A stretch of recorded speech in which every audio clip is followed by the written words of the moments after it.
कि किंगल उड़ी में एक पुराना पुल गिरने से 3 अफराद की मौत हो गई। आईनी शाहिदीन का कहना है कि मजदूर दरियाई झेलम पर पुराने पुल को हटाने में मसरूफ थे कि अचानक पुल का पुराना ढांचा गिर गया और तीनों मजदूर दरियाई झेलम में गिर गए। वाकई के फौरन बाद मकामी लोग, फौज और एसडीआरएफ और पुलिस ने लाशों को निकालने के लिए रेस्क्यू ऑपरेशन शुरू किया। आईनी शाहिदीन का कहना है कि यह पुल कई दहाइयों कबल झेलम के ऊपर तामीर किया गया था और हुकाम ने इसे 2017 में किसी भी किस्म की नकलो हरकत के लिए बंद कर दिया था।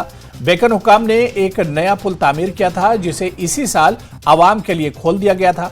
इस पुराने ढांचे को हटाने का काम एक ठेकेदार को दिया गया था। इसने इस ढांचे को हटाने के लिए मकामी मजदूरों को मुलाजिम रखा था। वाकई के फौरी बाद रेस्क्यू ऑपरेशन शुरू किया गया था। हम रात गए तक कोई लाश नहीं मिली थी।